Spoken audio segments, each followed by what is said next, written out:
Welcome all of you to today's session. Today we are going to start unit number 8, design of pre-stressed concrete beam. So in this section or in this particular session, we are going to discuss about the design of the pre-stressed concrete beams. So while going to design the pre-stressed concrete beam, we are going to see that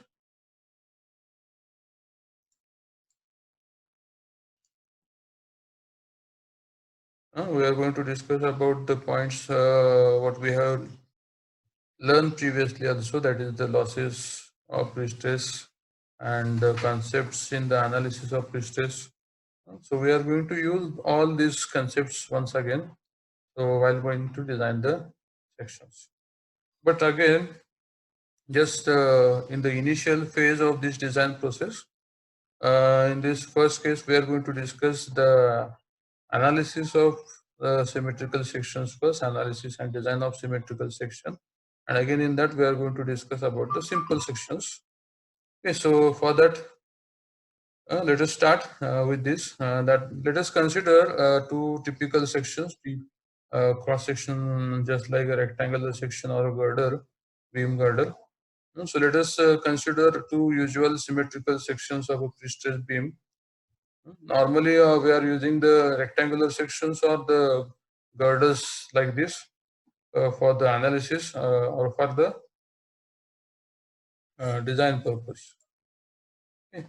So for the design purpose, we are normally using such kind of sections. These kind of sections, that is rectangular sections, are widely adopted for the buildings or the structures, industrial structures mostly.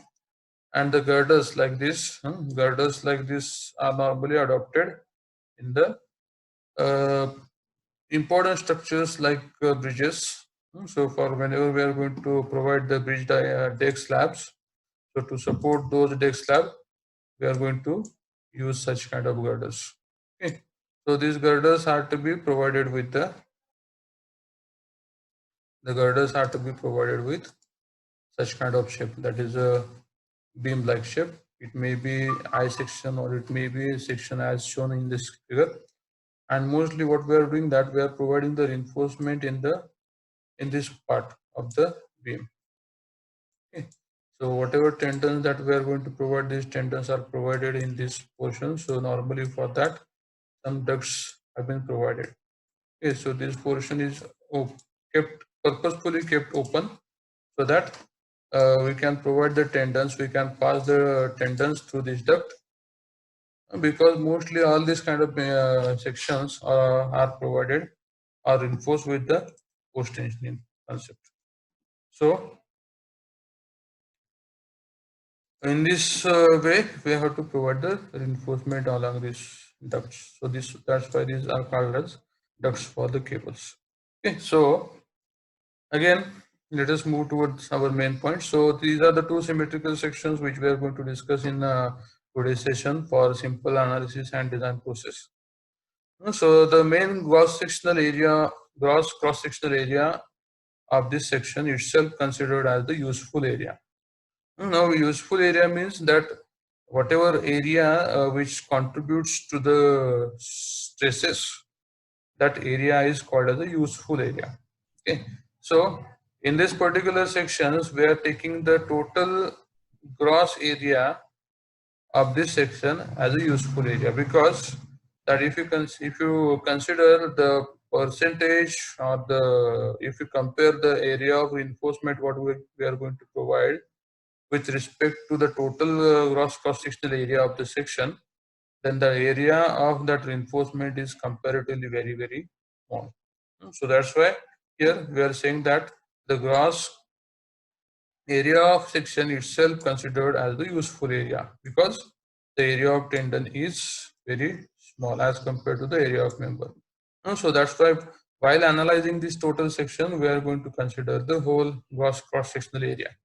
Just what we did in the previous cases also, that while we have analyzed the sections, that is by using stress concept, strength concept or load balancing concept, we have calculated the gross cross-sectional area, and that depending on that we have calculated the stresses. Just like particularly for calculation of direct stress, what we did that we have calculated the direct stress sigma d equals to P by A, where A is the gross cross-sectional area of the section.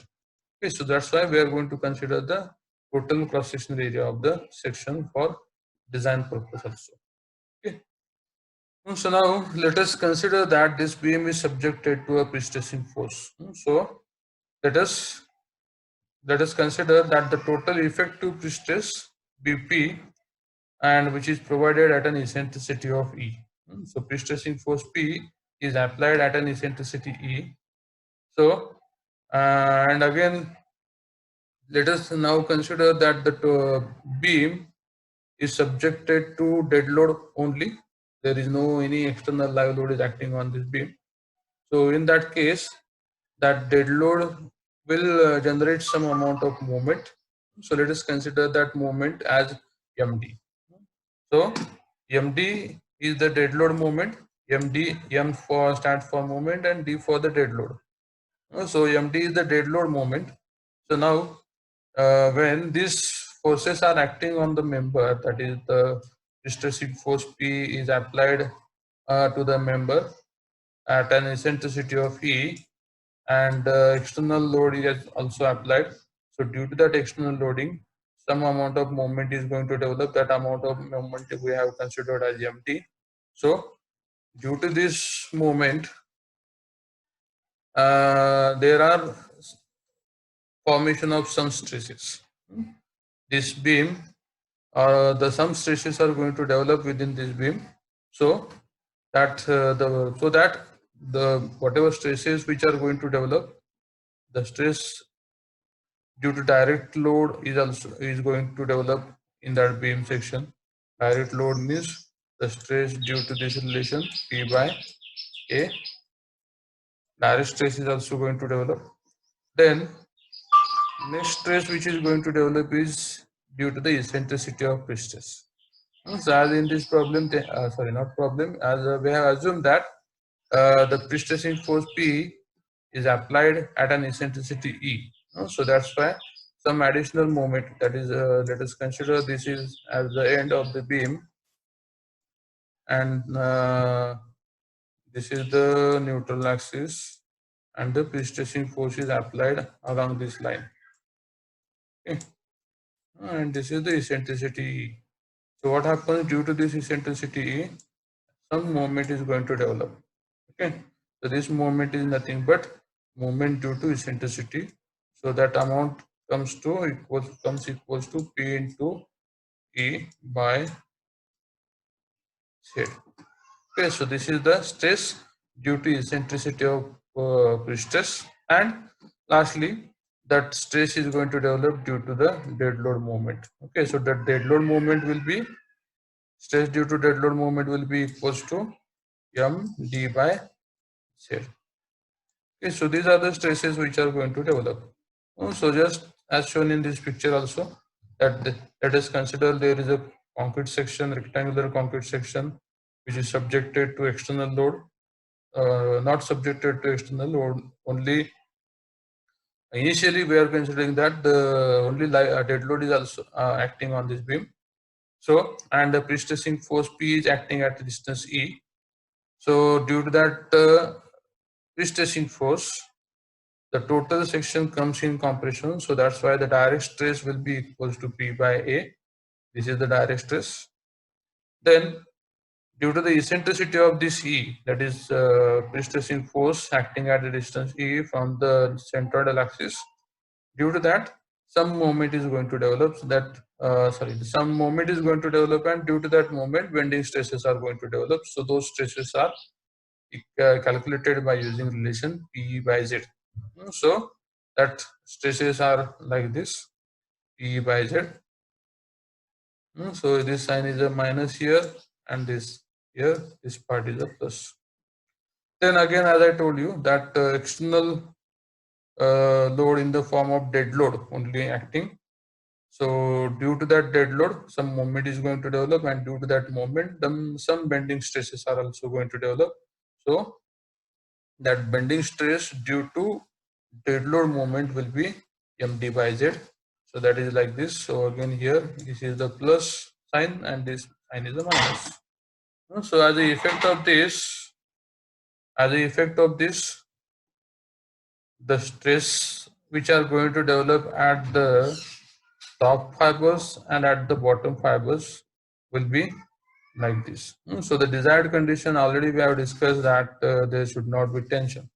Okay, so let us consider that the desired profile of stress distribution diagram should be like this. Okay, so here we are assuming that at the bottom fiber the stresses in that concrete section will be equals to Fc, where Fc is the permissible stress in concrete. Okay, or you can take it as a compressive strength of the concrete. These values have been given in the problems. So Fc is the permissible stress in concrete. So that reaches that total concrete in this pre-stress concrete section is reach equals to the permissible stress in the concrete when only dead load is acting on that beam. And at the top fiber, the stress will be equals to 0. So this is the first condition what we are going to assume here now. Okay. So just as I told you that the beam should be so designed that when the live load has not been applied or in the absence of live load, the resultant stress on the section due to pre-stress, eccentricity of pre-stress, and due to dead load moment should be as shown in the figure D. That means that like this. So this should be the profile. So at the bottom fiber, the stress should be equals to Fc, and at top fiber, stress should be equals to 0. Okay, so that the maximum compressive stress in the bottom fiber should be Fc, that is the permissible stress in concrete, and stress in the top fiber should be equals to 0. Now why we are saying like that, or it is written that as we are going to design this section, it means that whenever we are going to finalize the dimensions of the section, we have to think on the stresses which are going to develop in the section. Okay, as we did in the previous cases also, while we have designed the rectangular beams, slabs, columns, etc., we have considered the metal properties. So here also we must have to consider the metal properties, that whenever we are going to apply the loads on the structural members, some stresses are going to develop, and each metal, whatever metals that we are going to use, it may be a concrete or it may be steel, these metals are having their particular limits. So permissible values are there. So that's why we have to consider those values here also. So we have to consider that while going to design these sections in case of pre-stress concrete, here we are assuming that suppose if the only dead load is acting on that beam, so due to these dead loads, so whatever maximum stresses are going to develop on that section will get developed at the bottom. Max, and the stresses amount will be equals to Fc, that is the maximum permissible capacity of that concrete, the maximum stress that can be carried by the concrete. So it means that just like this is the condition, like that you have provided the beam and only dead load is acting. Let us consider that this beam is simply supported. So what is the condition? That you have provided a pre-stressing force at distance E. Okay, so due to this pre-stressing force P, what happens? Some moment is going to develop like this. Let us consider this moment as MP, that is moment due to pre-stressing force. And similarly, what happens, that dead load is also going to act uniformly all over this section. So due to this dead load, what happens? Equal and opposite moment, not equal and opposite, some moment is going to develop in the opposite direction, because this beam is going to deform like this. Okay, so this beam is going to deform like this. Okay, so it means that whatever this bending is happening to avoid or to restrict this kind of behavior of the beam, this moment which is going to develop due to the eccentricity of pre-stressing force, it will restrict this deflection. So what happens that this moment tries to avoid this kind of deflection. It tries to keep this section in its position. Okay. So that is the main purpose, or that is why we are achieving or we are minimizing the stresses which are going to develop in this total section. So that is the condition here. Also, we are assuming that we have to design this member in such a way that whenever the beam is subjected to dead load only, and the moment due to eccentricity of pre-stressing force and a direct pre-stressing force, that whatever amount of stresses which are going to develop at the bottom, these stresses should not exceed the permissible values of stresses in concrete. Because as I told you that we are considering the total section as an effective section, and in that again that total section, the maximum amount of material which we are using is the concrete one. So we have to achieve that, or we have to see that the stresses in concrete should not exceed beyond its permissible limits. Okay, so that's why we are using this concept. Okay, so that is the first point what we have to consider, that when the beam is subjected to dead load only. Now let us consider the next point, that the beam is subjected to live load also. That before that, what we will discuss, we'll drive some equations based on this. So as I told you, these are the equations. So to satisfy this, what we are going to do is that we are using the regular equations what we have calculated, we have derived initially. So from that figure, from the figure number 1, we have some equations, as I told you, that the first equation, P by A, which is the direct stress, plus md by z, which is the bending stress due to dead load moment, minus Pe by z, which is the bending stress due to the eccentricity of tendon. So this equation already we have calculated in case of stress concept also. So from that figure we have written this equation. Now just what we'll do, that we'll rewrite this equation just like this. P by A plus md by z is equals to Pe by z. So just what we did is that Pe by z bring on this opposite side. So let us consider this equation as a equation number 1. Okay. And from that figure again, that way, this is the stress at the top. This is stress at top.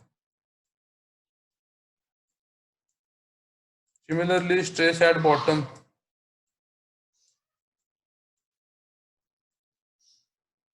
Stress at bottom will be equals to P by direct stress plus Pe by Z, bending stress due to eccentricity of tendon, minus md by Z, bending stress due to the dead load moment, is equals to Fc. Okay. Let us consider this as the equation number. Let us consider this equation as equation number 2. Now, again,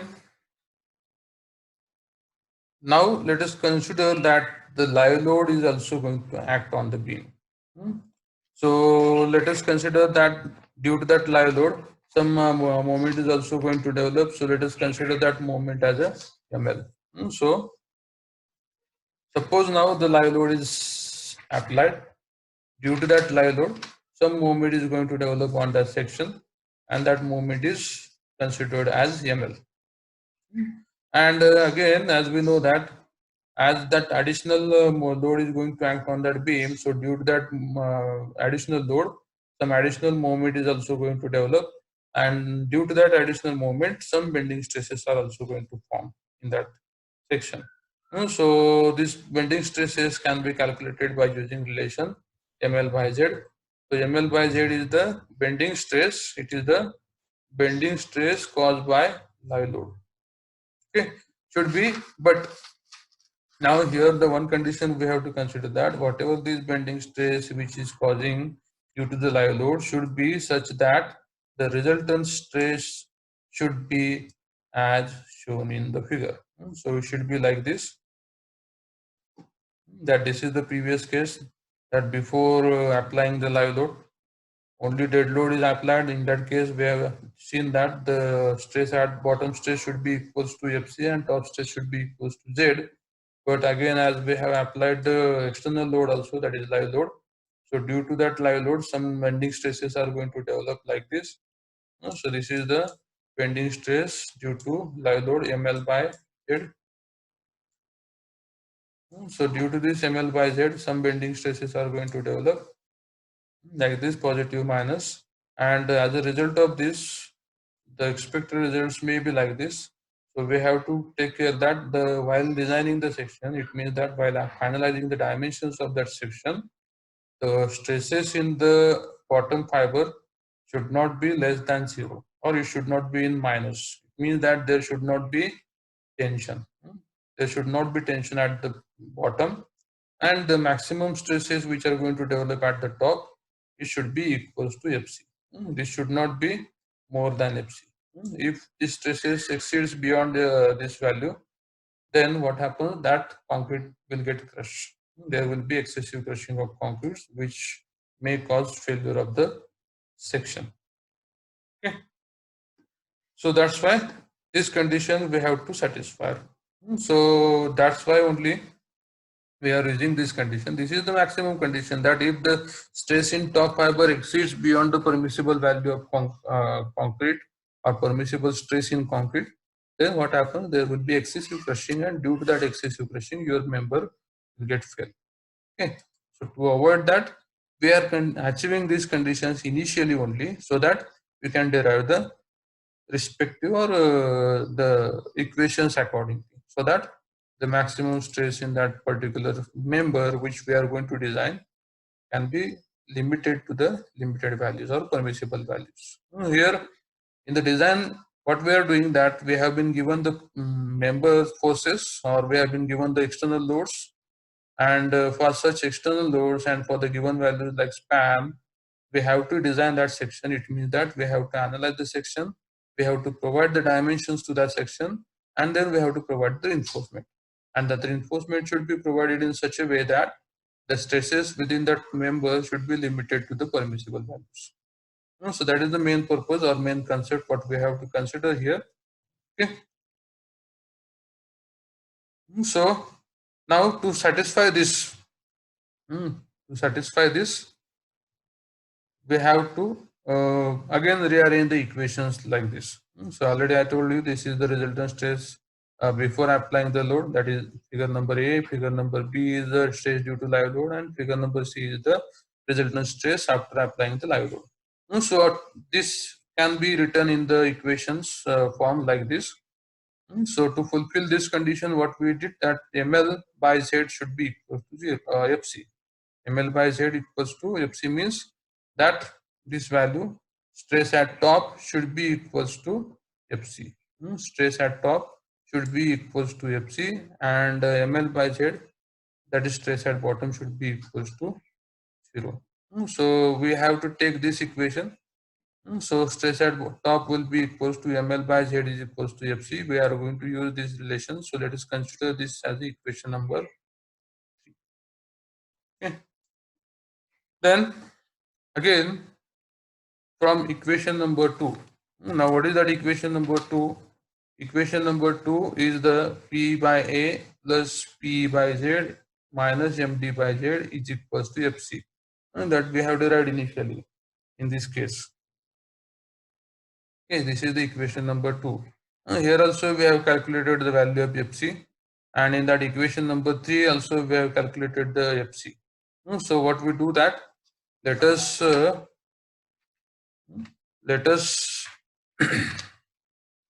rearrange that term again, that those from with, by considering these two here. So we can write here the equation as ml by z is equals to Fc. So that equation will be like this: ml by z is the stress at top, is equals to Fc, that is the final stress at the top. Okay, so let us consider this equation as equation number 3.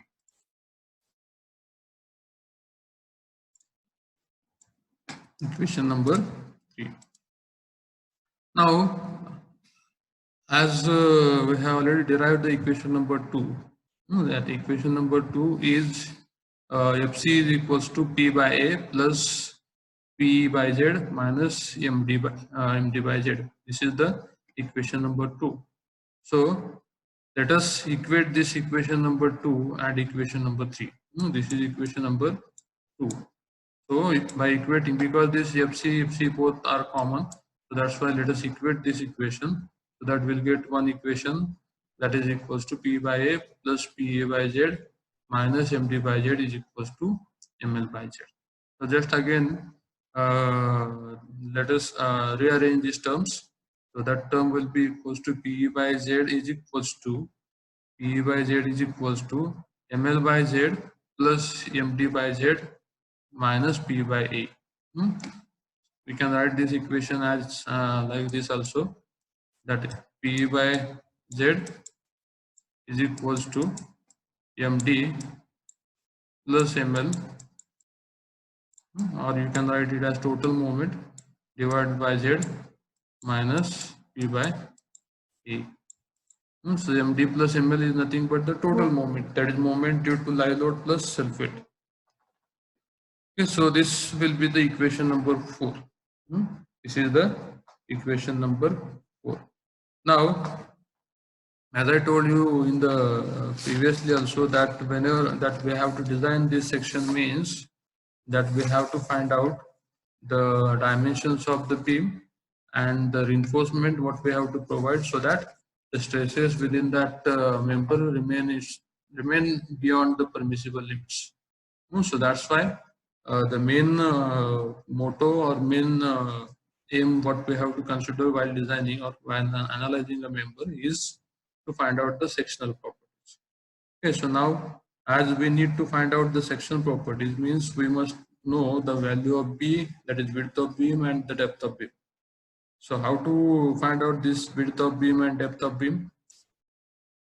Just like whatever equations we have discussed up to now, from that the value of B or D can be evaluated either by the area of cross-sectional area of the concrete section, or by using the value of Z, because Z is nothing but the section modulus. So from that section modulus BD square by 6, you will get the value of B by knowing or by assuming the depth. Okay, so that is the main point what we have to consider here. So that is the main motto. Now we need to find out the values of these terms, that is what is the value of Z, that we have to find out what should be the pre-stressing force that we have to produce or we have to apply, and what is the eccentricity, so that the stresses remains within the limits. Okay, so that is the aim. So we have to calculate the value of Z, P and E. So now we are going to derive the equation for these 3 values, okay, based on equation number 1, 2, 3 and 4. So if you observe the equation number 1, what is the equation number 1? Equation number 1 is equation number 1 is, just will rewrite this equation here, that equation number 1 is PE by Z is equals to P by A plus MD by Z. This is equation number 1. So just simply we'll do addition of equation number 1 and 4. Equation 4 is PE by Z is equals to MD by Z, or PE by Z is equals to MD plus ML by Z minus P by A. And equation number 1 is P by Z is equals to P by A plus MD by Z. So P by Z both in the both equation it is common, so that by addition it will becomes 2 P by Z. Then in equation 4, MD plus ML by Z minus PA is there on the right hand side, and in equation number 1 plus PA by Z minus MD by Z, that is the equation. So just by rewriting the equations like this. Let's just will rewrite the equation number 1 as like this, and after addition of this equation, that equation will be equals to 2p by z is equals to 2md plus 2md plus ml by z. Okay. So now, as on this both side the z is common, so just we are going to remove this z. So 2p will be equals to 2md plus ml. Now we want to derive the equation for E. So we can rewrite this equation as, to get the value of E, E will be equals to 2md plus ml divided by 2p. So this is the equation. So by using this equation, we'll be able to find out the value of eccentricity if we know the dead load moment, live load moment, and the pre-stressing force. Okay. So by using this equation, we'll find out the values of eccentricity if we know the dead load moment, live load moment, and the pre-stressing force. So note down this equation number 5. Now, as the stress varies from 0 to Fc, as I told you, the stress varies from 0 to Fc. At top fiber, the stress is Fc, and at bottom fiber, stress is 0. So this stress variation is a linear one. Stress variation is a linear one. So as written here, it is also that stress vary linearly means at top fiber stress is Fc, and at bottom fiber stress is 0. So now we have to find out the value of pre-stressing force P. So we can calculate the pre-stressing force. So pre-stressing force, we may take the average value of this stress. So let us consider that the pre-stressing force, we are going to take the average value. We have to find out the force by using the stress, and the cross-sectional area of concrete is also known to us. So we can write the equation of pre-stressing force as it is, that P will be equals to Fc by 2 into A. Fc by 2 means we have taken the average value. At one end it is 0, and at other end it is Fc. So the average value will be equals to Fc by 2. So that is the stress multiplied by cross-sectional area, you will get the pre-stressing force. Okay. So by using this equation, we'll be able to find out the pre-stressing force also. Okay. So now we need to find out the section modulus. Okay. We need to find out section modulus. So can we use any one of this equation what we have derived up to now? That if you see the equation number 2, equation number 2, what is that equation number 2?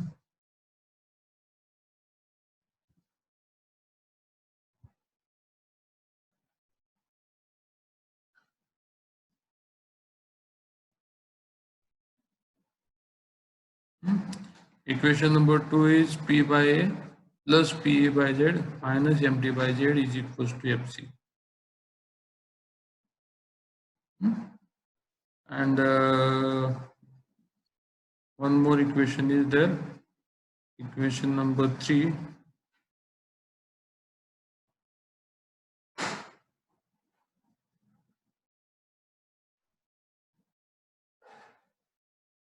Okay. So here equation number 3. Now, as I told you, if we know the live load moment, and if we know the permissible value of stress in concrete, then we'll be able to get the value of Z.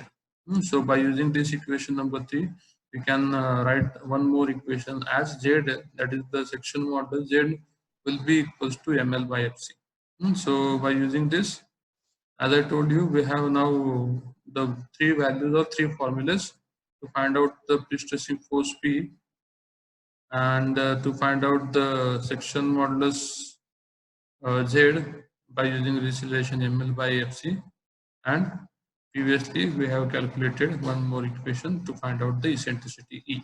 E will be equals to 2 times md plus ml by 2p. Okay. So by using this, we got the three equations now. So these three equations, or we can say that these are the three important formulas. By using these three formulas, we can decide the area of section, we can calculate the pre-stressing force, and we can calculate the eccentricity required to achieve the desirable stresses in the concrete section. Okay, so these are the three important formulas which we have to write. So you may write down these formulas in your notebook also for your ready reference. So first formula is the pre-stressing force. Pre-stressing force is equals to Fc by 2 into A. Then the section modulus Z will be equals to ml by Fc. And third one is the eccentricity E will be equals to 2md plus ml by 2 times P, where this P is the pre-stressing force, Fc is the permissible stress in concrete, A is the cross-sectional area of the section, Z is the section modulus, and ml is the live load moment, and md is the dead load moment. Okay. So these are the important formulas or important values which we have to consider for the design purpose. So by using these three formulas, we'll be able to decide the dimension of section, we'll be able to decide the pre-stressing force required for that particular section, which is applied to through the tendons, and again we'll be able to find out the eccentricity of the tendon by using this relation. Okay, so these three are very important formulas, so we must know or we must remember these formulas while solving the problems. Okay, so now we'll discuss the steps for the design purpose now that we are going to follow while designing a simple rectangular cross section. So the steps for this design steps for the pre-stressed concrete beam. The step number one, as I told you that normally in while designing any section, we'll be able to find out the live load moments, or will be the live loads we can calculate from the IS 875 part 2. Okay. So by knowing that live load, we can calculate the live load moment because the span of the member is also known to us. So by knowing the span, by knowing the value of this load, we'll be able to find out the live load moment. So that is the first step, to find out the live load moment. Then by knowing the live load moment, we'll be able to find out the section modulus Z. How? That just as I told you that there is one formula what we have derived just now, that Z will be equals to ml by Fc, because this value of Fc is also provided, known to us, just like a characteristic strength of the concrete. So this Fc is also known to us. So by using that Fc, by using the live load moment what we have calculated in step number 1, we'll be able to find out the section modulus also. Now we have to find out the dimensions.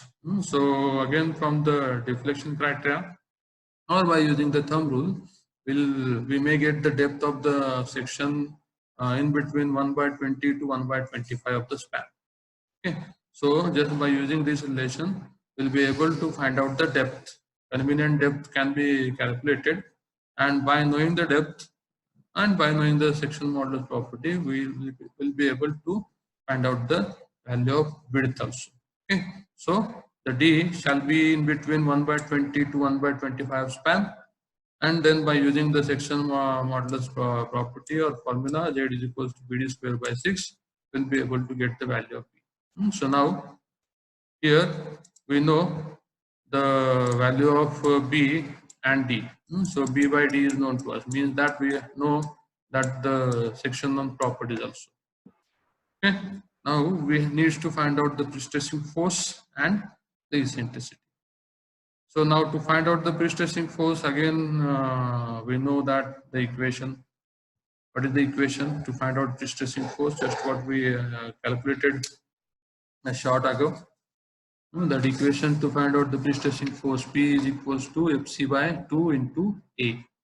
Okay, so just by using that relation, you'll be able to get the pre-stressing force. So pre-stressing force is also known to us now. Now we have to calculate, again as I told you, we have to provide the tendons also, reinforcement also.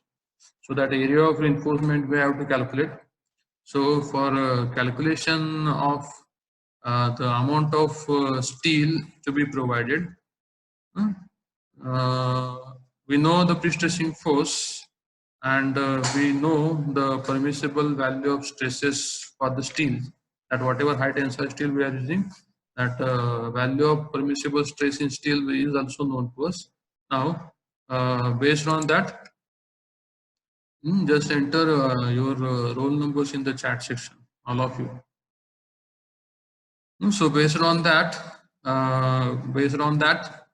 we'll be able to find out the area of tendons also. So step number 4 is to find out the area of tendon. So area of tendon can be calculated by using relation AS is equals to P by FST, where P is the pre-stressing force divided by stress in permissible stress in steel. You will get the area of steel. Okay, FST is the stress in steel, which is normally provided. So by using this, now we'll know the value of steel also, that area of steel also. So by assuming the diameter of steel or tendon, we'll be able to find out the number of tendons required or number of wires required to be provided in the as a tendon.